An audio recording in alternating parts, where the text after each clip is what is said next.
نبی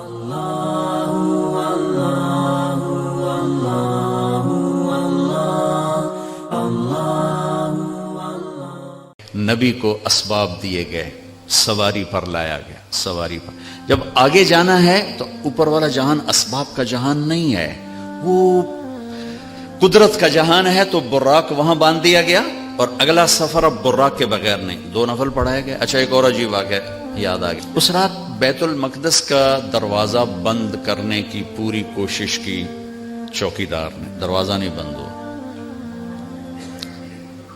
تو اس نے مستری بلائے کہ یہ دروازہ نہیں بند ہو رہا، اور اپنے بڑے پادری کو بلایا کہ حضرت یہ دروازہ نہیں بند ہو رہا، تو مستریوں نے کہا کہ وہ ڈاٹ ہوتی تھی نا، ڈاٹ وہ تھوڑی سی نیچے آ گئی ہے، وہ اس نے پریشر اوپر ڈال دیا تو دروازہ بند نہیں ہوگا، صبح ٹھیک کر دوں گا۔ وہ جو بڑے پادری تھے نا، انہوں نے کہا بیٹا یہ ڈاٹ کا چکر نہیں، آج آخری نبی کی آمد ہے یہاں، یہ اس وجہ سے ان کے اکرام میں یہ دروازہ کھلا ہوا ہے، صبح خود ہی ٹھیک ہو جائے گا۔ یہ پادری بعد میں ایمان لے آئے تھے جب اللہ کے نبی نے دعوت نامہ بھیجا تھا، پھر ان کو عیسائیوں نے قتل بھی کر دیا تھا۔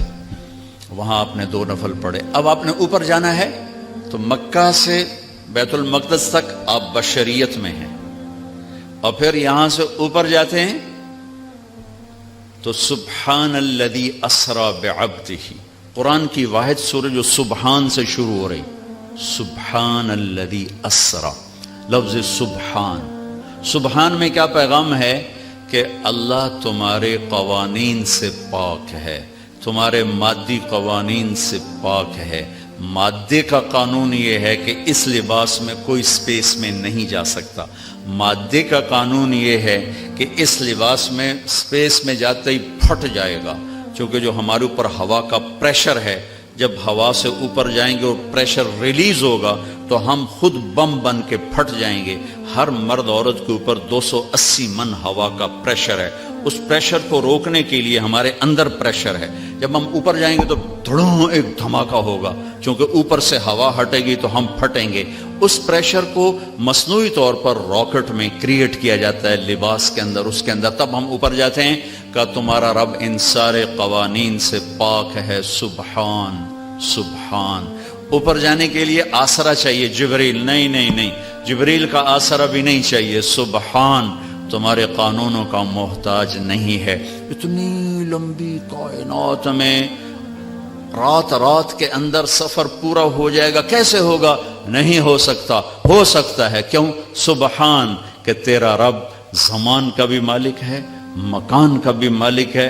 ٹائم کو روکنا، زمانے کو روکنا، مکان کو روکنا تمہارے لیے ناممکن ہے، تیرے رب کے لیے ممکن ہے۔ آئنسٹائن مر رہا تھا تو کسی نے کہا تیرے جیسا سائنسدان بھی مر رہا ہے، کہنے لگا ہاں ٹائم سے باہر نکال دو تو میری موت نہیں ہوگی، موت سے بچ جاؤں گا، اور ٹائم سے باہر مجھے کون نکالے گا؟ اللہ نکال سکتا ہے، اللہ نکال سکتا ہے کہ وہ ٹائم کا بنانے والا ہے، وہ زمانے کا بنانے والا ہے، وہ وقت کا بنانے والا ہے۔ سبحان صرف ایک صورت ہے جو سبحان سے شروع ہوتی ہے، سبحان، اور اس سبحان کے اندر یہ سارے پیغام ہے۔ پاک ذات، بے عیب ذات، تمہارے قوانین سے بالا تر ذات، تمہاری سوچ سے بالا تر ذات، الذی اسری بعبدہ۔ قریش کہنے لگے تم کیسے جا سکتے ہو؟ اللہ نے جواب دیا یہ تھوڑا ہی گئے تھے، میں لے کر گیا تھا۔ قریش نے کہا بغیر سواریوں پر اتنا وقت لگ جاتا ہے، تم بغیر سواری کے کیسے چلے گئے آ گئے؟ تو اللہ نے کہا یہ نہیں گئے، اسری بعبدہ، میں لے کر گیا، میں لے کر گیا۔ اور یہاں الف اور با کا جو جوڑ ہے، اسری اور بعبدہ، الف اور با، عربی گرامر میں اگر الف ہو تو با کی ضرورت نہیں، اسری عبدہ ہوگا، ٹھیک ہے؟ اور اگر با ہو تو الف کی ضرورت نہیں، سرا بعبدہ ہوگا۔ میری بات واضح ہوئی ہے نا؟ الف ہو نا، با کی ضرورت نہیں، اسری عبدہ، اور اگر با ہو تو الف کی ضرورت نہیں، سرا بعبدہ۔ یہ الف اور با کا جوڑ کیوں ہے؟ یہ بتانے کے لیے کہ میں اللہ خود اپنے نبی کو لے کر گیا، اور بعبدہ ہی میں کیا اشارہ ہے؟ آپ لوگ کون ہو؟ کہ جی ہم کسٹم والے. میں کون ہوں جی؟ یہ جی مسجد والے. یہ کون ہے جی؟ یہ جی کپڑے والے. تو اللہ کہہ رہا ہے بعبدہ، یہ کون ہے؟ یہ میرا بندہ ہے، یہ میرا ہے اور میں ان کا ہوں. بعبدہ، اور الف اور با کے ساتھ اللہ فرما رہے ہیں کہ میں لے کر گیا، جبریل بھی نہیں لے کر گئے. اوپر کا جو آپ نے سفر کیا ہے وہ جبریل کا ہاتھ پکڑ کے نہیں، ان کے کندھوں پر بیٹھ کر نہیں، ان کے پروں پر بیٹھ کر نہیں، اللہ کی قدرت کن کے ساتھ آپ جبریل کے ساتھ گئے ہیں. تو ملکیت کا لباس آپ کو پہنایا گیا اور اپنے ساری فضا کو پار کیا. آج یہ سائنس کا نیا علم آیا ہے کہ اگر کوئی سواری ٹائم کی رفتار سے زیادہ ہو جائے تو ٹائم اس کے لیے زیرو ہو جاتا، ٹائم زیرو ہو جاتا. اگر 1,86,000 میل پر سیکنڈ سے کوئی سواری زیادہ تیز ہو جائے تو ٹائم اس کے لیے زیرو ہو جاتا ہے. یہ آج کے امکانیات بتائے جا رہے ہیں. اور یہ میرے نبی کا سفر سپیس کو، راکٹ کو، شٹل کو، ہر چیز کے لیے راستہ دے رہا ہے کہ یہ ہو سکتا ہے، یہ ہو سکتا ہے. خلائی تسخیر ہو سکتی ہے، خلائی سیاروں تک جانا ہو سکتا ہے، لیکن آپ کی پہلی منزل پہلا آسمان آدم علیہ السلام نے استقبال کیا. دوسرا آسمان یحییٰ علیہ السلام، زکریا علیہ السلام، عیسیٰ علیہ السلام نے استقبال کیا. تیسری منزل یوسف علیہ السلام، تیسرا آسمان. چوتھی منزل ادریس علیہ السلام، چوتھا آسمان. پانچویں منزل ہارون علیہ السلام، پانچواں آسمان. چھٹی منزل موسیٰ علیہ السلام، چھٹا آسمان. ساتویں منزل، ساتواں آسمان ابراہیم علیہ السلام. ہر آسمان پر نبی کھڑے ہوتے تھے پھولوں کے ہار لے کر. یہ میرا اضافہ ہے استقبال کے لیے. اور ہر نبی کہتے ہمارے بھائی آ گئے، ہمارے نبی آ گئے، ہمارے بھائی آ گئے، ہمارے نبی آ گئے. اب ساتویں آسمان پر پہنچے تو ریسپشن کوئی نہیں. جب میں ابھی آیا تو سارے آپ کے افسران وہاں کھڑے ہوئے تھے. ریسپشن ساتویں آسمان پر ایک بڑے میاں، ایک بیت اللہ ہے، اس کی یوں ٹیک لگا کر نہ بیٹھے ہوئے اور اس طرح ہاتھ رکھ کے بیٹھے، سفید داڑھی یہاں تک آ رہی، اور اس بیت اللہ کا طواف ہو رہا ہے، فرشتے طواف کر رہے. آپ پوچھتے ہیں یہ بڑے میاں کون ہیں، یہ بزرگ کون ہیں؟ تو جبریل کہتے ہیں یہ آپ کے دادا ابراہیم علیہ السلام. اگر اللہ چاہتے تو ابراہیم بھی کھڑے ہوتے وہاں، چونکہ مرتبہ تو ہمارے نبی کا بڑا ہے، رشتہ ابراہیم کا بڑا ہے، مرتبہ ہمارے نبی کا بڑا ہے. لیکن ان کو بٹھایا، ان کو چلایا. یہ میری بات آپ غور سے سنیے گا. ان کو بٹھایا، ان کو چلایا. ساری کائنات حضرت ابراہیم علیہ السلام سے بھر جائے، ہمارے نبی کے برابر نہیں ہو سکتے. ساری کائنات ملائکہ سے بھر جائے، ہمارے نبی کے ایک بال کے برابر نہیں ہو سکتے. جس کو اللہ حبیب بنائے وہ کیا ہوگا؟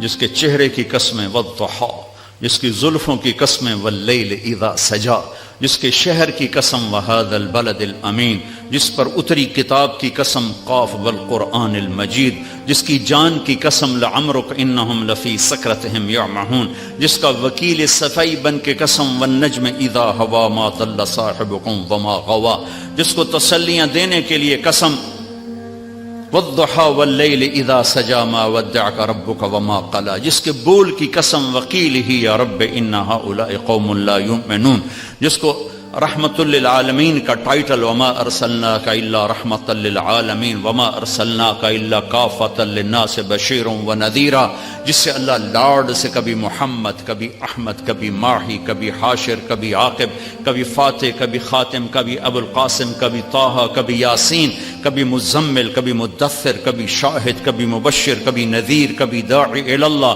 کبھی سراج منیر. دیکھو تو صحیح اللہ کیا لاڈ کر رہا ہے اپنے نبی کے ساتھ. یہ بیت اللہ کی دیوار ہے، ساتویں آسمان، یہ ایک بڑے میاں بیٹھے ہوئے ہیں اور یہ کائنات کی عظیم ہستی آتے ہیں اور یہ ادھر جا رہے ہیں، وہ ادھر نہیں آ رہے کہ یہ باپ ہیں، یہ بیٹے ہیں.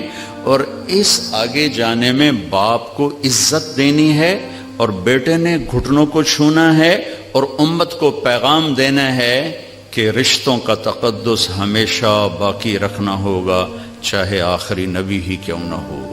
چاہے آخری رسول ہی کیوں نہ ہو، رشتوں کو تولا نہیں جا سکتا، ناپا نہیں جا سکتا، پیسوں پہ نہیں تولنا، رشتہ رشتہ ہوتا ہے۔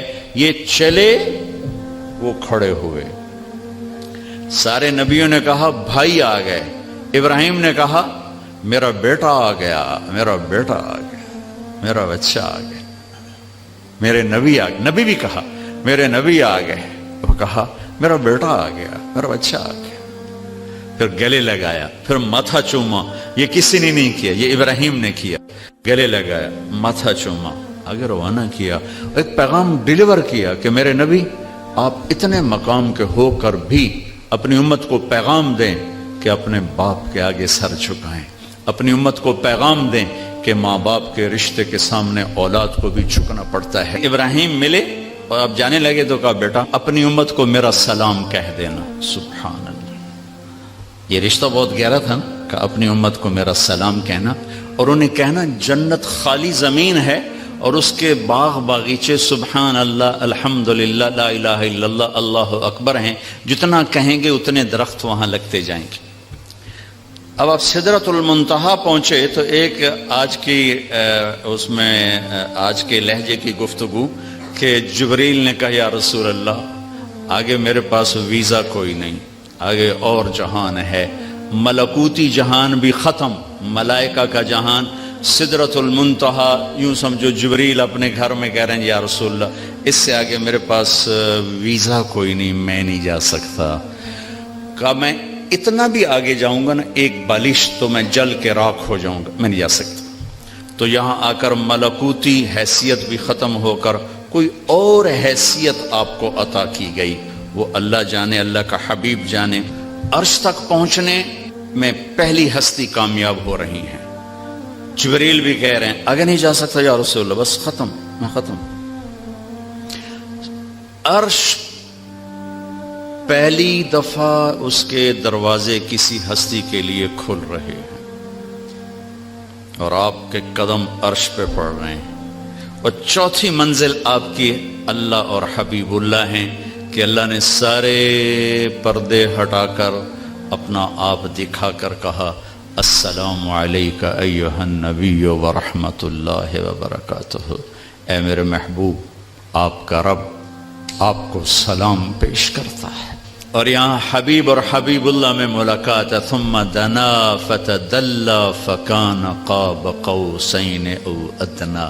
یہ لفظ آپ نے سنا ہوگا، قاب قوسین، قاب قوسین۔ میں آپ کو آج اس کی تصویر بنا کے دکھاتا ہوں کہ قاب قوسین کا مطلب کیا ہے۔ عربوں میں اکثر لڑائی ہوتی رہتی تھی، جب ان میں صلح ہوتی تھی تو قبیلوں کے سردار کٹھے ہوتے تھے اور صلح ہو رہی۔ صلح کیسے ہوتی تھی؟ یہ ایک کمان ہے عرب سردار کے ہاتھ میں، یہ دوسری کمان ہے دوسرے عرب سردار کے ہاتھ میں، ان دونوں کی لڑائی ہے۔ یہ دو عرب سردار ان میں صلح کروا رہے ہیں، یہ دو ساتھ ان کے اس صلح کو پورا کرنے کے لیے آ رہے ہیں۔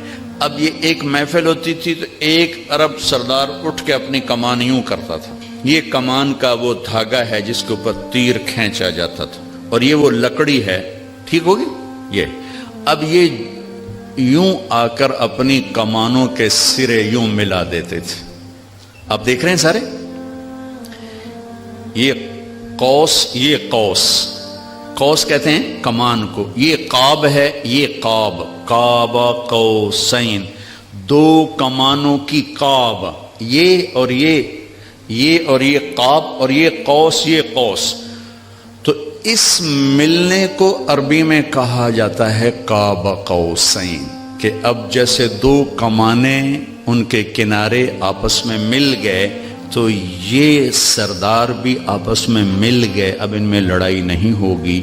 اس محاورے کو اللہ نے اپنے اور حبیب اللہ کے لیے استعمال کیا، فکان قاب قوسین، کہ میرا حبیب میرے قریب ایسے ہوا جیسے دو کمانوں کے کنارے قریب ہوتے ہیں۔ اگلی عجیب بات بتاؤں، او ادنا، او ادنا، اس کی کیفیت صرف اللہ جانتا ہے کہ نہیں، میرے حبیب اس سے بھی زیادہ میرے قریب ہو گئے۔ میرے بھائیوں، اس ہستی کو آئیڈیل بنا کے چلو، مزے کرو گے اللہ کی قسم، اور آپ کی نسلیں مزے کریں گی۔ اگر آپ لوگوں کی جیبوں پہ ڈاکے ڈالتے رہے، نہ آپ سکھی رہو گے نہ آپ کی نسلیں سکھی رہیں گی۔ 60 کی دہائی کے ایک چیئرمین پورے مغربی پاکستان کے ہمارے قریبی رشتہ داروں میں تھے، انہوں نے حرام دولت کے ڈھیر لگا دی، پھر اچانک مر گئے۔ ایک دن ان کا بڑا بیٹا کہہ رہا تھا کاش ہمارا باپ ہمارے لیے حرام کٹھا نہ کرتا تو کوئی خوشی کا دن ہم بھی دیکھ لیتے۔ اور میں نے اس آدمی سے ان کانوں سے سنا، میں اج مر جاواں میری دھی نو کسے دی پرواہ کوئی نہیں۔ بیٹی کمزور ہوتی ہے نا، بیٹوں کا نام نہیں لیتا، بیٹی، میں اج مر جاواں میری دھی نو کسے دی پرواہ کوئی نہیں۔ آئے ہائے ہائے، اس کا بیٹا کہہ رہا تھا کاش ہمارا باپ ہمارے لیے حرام کٹھا نہ کرتا تو کوئی خوشی کا دن ہم بھی دیکھ لیتے۔ پیٹ پہ پتھر باندھ لیے کہ میری امت پیسے پر نہ بک جائے، چوپڑی روٹی پراٹھے اور انڈے پر نہ بک جائے۔ 3 دن کے فاقے برداشت کیے۔ آپ باغ میں تشریف لے گئے، کھجوریں گری پڑی تھی، گندی کھجوریں جو گر جاتی، آپ نے اٹھائی، ہائے ہائے وجہ کائنات، ساری کائنات جن کے لیے بنائی، ایک گندی کھجور صاف کر کے منہ میں رکھی۔ ایک صحابی ساتھ ہیں عبداللہ تو نہیں کھاتا؟ کہ یا رسول اللہ مجھے بھوک نہیں۔ بھوک کا مسئلہ نہیں تھا، وہ کھجور کھانا مشکل تھا، جی مجھے بھوک نہیں۔ کہ عبداللہ مجھے بھوک ہے، آج 4تھا دن ہے میں نے کچھ نہیں کھایا، 4تھا دن، مجھے 8 بجے تک چائے نہ ملے میرے سر میں درد ہو جاتا ہے، اور جی میں چائے نہیں پیتی، سرج پیڑ پہ گئی ہے، آج 4تھا دن ہے عبداللہ میں نے کچھ نہیں کھایا۔ گری پڑی کھجور صاف کر کے کھائی ہے۔ کسٹم والوں کو پیغام دیا ہے پیسہ سب کچھ نہیں ہوتا ہے، انسانیت بہت بڑی معراج ہے۔ اللہ کا ترازو پیسوں کو نہیں تولے گا، تیرے کردار کو تولے گا، تیری سچائی کو تولے گا، تیری دیانت کو تولے گا۔ اللہ اور حبیب اللہ کی ملاقات ہے، قاب قوسین او ادنی۔ پھر وہاں سے آپ کی واپسی ہوئی ہے تو 50 نمازیں لے کر واپس آئے۔ میں اللہ پہ قربان جاؤں، اللہ نے 5 دینے تھیں، 50 کیوں دی ہیں؟ نماز کی اہمیت بتانے کے لیے کہ نماز بڑی عظیم چیز ہے۔ آگے آپ نے کچھ کہا ہی نہیں، چپ کر کے واپس آ گئے۔ تو میں نے کہیں پڑھا نہیں، لیکن مجھے لگتا ہے اللہ نے 6 آسمان پہ موسیٰ علیہ السلام کو کھڑا کر دیا، ہوگا، چونکہ پڑھا ہوا نہیں، وجدان ہے۔ یا رسول اللہ، اللہ کی ملاقات کیسی رہی؟ بہت اچھی رہی۔ کیا ملا؟ کہ 50 نمازیں۔ کہا توبہ یا رسول اللہ یہ کون پڑھیں گے؟ اب واپس جا کے تھوڑی کم کروائیں۔ واپس گئے، 5 کٹ۔ پھر آگے موسیٰ کھڑے تھے، کتنی؟ 5۔ نہیں یا رسول اللہ، واپس جائیں، پھر 5۔ 9 چکر لگے، آنا جانا 5۔ صرف یہ بتانے کے لیے کہ کسٹم والوں، نماز بھی ایک بہت بڑا حکم ہے۔ جب 5 رہ گئیں تو موسیٰ علیہ السلام نے پھر کہا واپس جائیں، کوئی نہیں پڑھیں گے۔ آپ نے کہا مجھے شرم آتی ہے، اب 5 کم ہو رہے ہیں، اب جاؤں گا تو 5 کم ہو گئی تو پیچھے کیا بچا؟ میں نہیں جاتا۔ تو کہنے لگے چلو ٹھیک، میری امت پہ 2 نمازیں فرض تھیں، انہوں نے کوئی نہ پڑھی، یہ کسٹم والے 5 کے تھرو پڑھنے نے، ایک نہیں پڑھنی، 5 کے تھرو پڑھنی۔ نے کہا نہیں میں نہیں، بس اب ٹھیک ہے۔ یہ پھر غیب سے آواز آئی اوپر سے، میرے حبیب آپ نے 5 قبول کی، ہمارے ہاں 50 ہی ہیں، آپ کی امت 1 پڑھے گی 10 لکھی جائیں گی، 1 پڑھے گی 10 لکھی جائے گی۔ تو یہ وہاں سے تحفہ لے کر آئے۔ وَلَقَدْ رَآهُ نَزْلَةً أُخْرَى عِنْدَ سِدْرَةِ الْمُنْتَهَى۔ پھر واپسی پہ جبریل سے پھر آپ کی ملاقات ہوئی، پھر وہاں سے واپس آئے اور پھر بیت المقدس پہنچے، پھر وہاں سے براق پہ سوار ہوئے، اور صبح نہیں، اسی وقت آپ کے سردی کا زمانہ تھا، بستر کی گرمائش ابھی ختم نہیں ہوئی تھی کہ واپس اپنے بستر پر تشریف لے آئے۔ صبح آپ نے حضرت خدیجہ سے کہا یہ ہوا ہے، میں بتانا چاہتا ہوں۔ وہ ڈر گئیں، یا رسول اللہ لوگ تو بہت جھٹلائیں گے۔ کہا جھٹلائیں، جو مرضی کریں، میں بتانا چاہتا ہوں۔ آپ حرم میں تشریف لائے اور آپ نے یہ اعلان کیا میرا رات یہ سفر ہوا۔ تو ایک آدمی بھاگا، وہاں سے بھاگا، آیا ابو بکر کے پاس۔ ابو بکر، اگر ایک آدمی یوں کہے میں راتوں رات فلسطین بیت المقدس گیا، پھر اوپر گیا، پھر اسی رات واپس آ گیا، تم مانو گے؟ تو ابو بکر نے کہا کہنے والا کون ہے؟ کہا کہنے والا تیرا ساتھی ہے۔ کہا پھر میں مانتا ہوں۔ یہاں سے آپ کو صدیق کا ٹائٹل ملا، صدیق، لکل امت صدیق، ہر امت کا ایک صدیق ہے، میری امت کا صدیق ابو بکر ہے۔ میں صرف اتنا کہوں گا، کچھ ٹائم نکال کر اپنے نبی کی سیرت پڑھیں، قرآن پڑھیں۔ میں آپ کو مسئلے مسائل بتانے نہیں آیا تھا، صرف اپنے نبی کی زندگی کے چند پہلو بتانے آیا تھا۔ آگے آپ کے اندر میں ایمان والا ایک بیٹھا ہوا ہے، پورا ایک فرد اندر بیٹھا ہوا ہے۔ ایک غلام محمد یہ کپڑوں میں ہے، ایک طارق جمیل کپڑوں میں ہے، ایک اس کے اندر ہے جو کبھی خطا نہیں کھاتا، کبھی غلط مشورہ نہیں دیتا، ہمیشہ سچ بولتا ہے، ہمیشہ صحیح کہتا ہے، ہمیشہ صحیح بات کرتا ہے، صحیح قبول کرتا ہے، غلط کو رد کرتا ہے۔ میں اسے تھپکیاں دے کے سلا دیتا ہوں، چپ کر سارا جہان کر رہا ہے، تو کی تاں کی ہو گیا۔ وہ چلاتا رہتا ہے، وہ غلط ہو رہا ہے، غلط ہو رہا ہے، غلط ہو رہا ہے۔ میں کہتا ہوں بکواس نہ کر، میں نے بچے پالنے ہیں، میں نے ان کے گھر بنانے، میں ان کی فیسیں بھرنی، میں نے ان کے فیوچر کو سنوارنا ہے، تو مجھے کیا سنا رہا ہے؟ سارا جہان کر رہا ہے، میں نے کر دیا تو کیا ہو گیا؟ یہ جنگ چلتی رہتی ہے، یہ اندر سسٹم ایمان، کتنا ہی ایمان کو گرا کے رکھ دو، وہ آواز لگاتا ہے، وہ صدا دیتا ہے۔ جو سن لیتا ہے وہ بیدار ہو جاتا ہے، جو نہیں سنتا پھر وہ موت پہ بیدار ہوتا ہے، پھر وہ بیداری کام نہیں آتی۔ حضرت علی کا فرمان ہے، الناس نیام اذا مات انتبہوا، لوگ سوئے ہوئے ہیں، جب موت آئے گی آنکھ کھلے گی۔ خوش قسمت ہے جو مرنے سے پہلے آنکھ کھول کے دیکھ لے کہ یہ حق ہے اور یہ باطل ہے، یہ سچ ہے، یہ جھوٹ ہے۔ میرے نبی نے فرمایا، میرا امتی ہر عیب کر سکتا ہے، ایک جھوٹ نہیں بول سکتا، ایک دھوکہ نہیں دے سکتا۔ میرا سارا دیش جھوٹ اور دھوکے سے بھرا پڑا۔ میں نیوزی لینڈ گیا، میں ڈپریشن کا شکار ہو گیا یہ سن کر کے پورے نیوزی لینڈ میں ایک آدمی جھوٹ نہیں بولتا، ایک آدمی جھوٹ نہیں بولتا۔ وہ میرا دفتر ہو، میری منڈی ہو، میرے کھیت ہوں، میرا سندھ ہو، میرا بلوچستان ہو، میرا سرحد ہو، میرا پنجاب ہو، سچ بولنے والے تو نظر ہی کوئی نہیں آتے۔ کون ہیں، کہاں ہیں؟ 100 میں 10 آدمی نمازی مل جاتے ہیں، 1 کروڑ میں ایک سچ بولنے والا نہیں ملتا۔ سچائی، دیانتداری، راست بازی، رزق حلال کھانے والوں کے گھر میں کبھی شام نہیں ہوتی، اور دھوکہ اور فراڈ اور فریب اور جھوٹ اور رشوت والے گھر میں کبھی صبح نہیں ہوتی۔ اگر میرے اللہ کے ہاتھ میں طاقت ہے تو یہ قانون کوئی نہیں بدل سکتا۔ یہی میرے رب کا قانون رہے گا کہ کبھی کبھی کبھی سچائی پر خزاں نہیں آتی، اور کبھی کبھی کبھی دھوکے جھوٹ پر بہار نہیں آتی۔ سچائی کا سورج زوال پذیر نہیں ہوتا، اور جھوٹ، ظلم و ستم کا سورج کبھی طلوع نہیں ہوتا، وہ ہمیشہ اندھیروں میں انسان کو بھٹکا دیتا ہے۔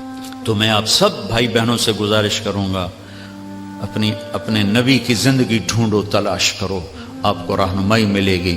اللہ ہمیں عمل کی توفیق۔